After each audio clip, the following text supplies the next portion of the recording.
Good morning, children.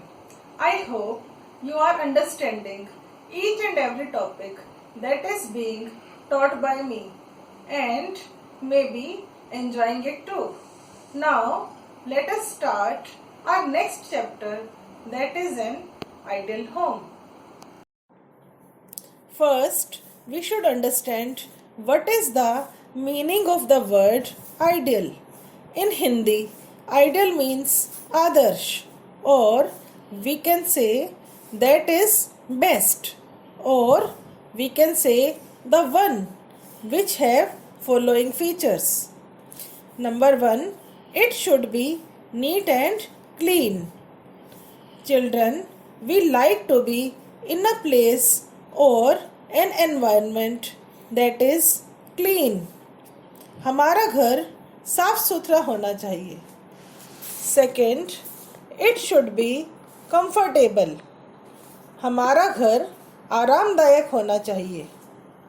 Third, where we should feel alive means where we can live happily and joyfully, जहाँ हम खुलकर रह सकें और अपने मन के हिसाब से जो चाहे कर सकें. Fourth, where we should learn to love our family. A home is a place where we live with our family, and when we live with them, we develop care and love for them. हमने chapter 1 में पढ़ा था कि परिवार में सब एक दूसरे का ख्याल रखते हैं और एक दूसरे से प्यार करते हैं. Aisha lives in a small house on the outskirts of a small township of Begumpur in Uttar Pradesh.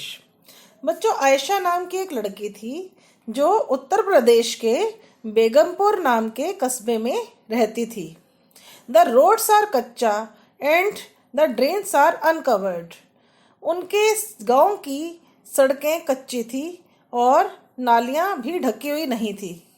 कच्ची मीन बच्चों जैसे हमारे शहर में कंक्रीट की सड़कें होती हैं और तारकोल से बनी होती हैं, लेकिन उनके गांव में जो सड़कें थी वो बिल्कुल कच्ची थी. But Ayesha's family keeps their home and surroundings very clean. लेकिन आयशा और उनके परिवार के लोग अपने घर को और अपने आसपास के माहौल को, सराउंडिंग्स को बिल्कुल साफ रखते थे. The entire neighbourhood ensures that the garbage is not thrown in the drains or on the streets. उनके आसपास रहने वाले पड़ोसी भी अपने गार्बेज को ना तो नालियों में डालते थे और ना सड़कों पर फेंकते थे. वह भी आसपास की सफाई का बहुत ध्यान रखते थे. They have dug a deep pit at a small distance where the garbage is thrown and covered with soil to convert it into compost. उन्होंने अपने घर से कुछ दूरी पर एक खड्डा खोद रखा था जिसमें वो अपना सारा कूड़ा डाल देते थे और खड्डा भरने पर उसे मिट्टी से ढक देते थे और वो कूड़ा कुछ टाइम बाद कंपोस्ट में चेंज हो जाता था. कंपोस्ट एक प्रकार की खाद होती है जो कूड़े को सड़ाने के बाद तैयार होती है. बच्चों, अभी हमने आयशा के बारे में पढ़ा, अब हम नीरद के बारे में पढ़ेंगे. Nirad lives in a mansion in village Bhogpur.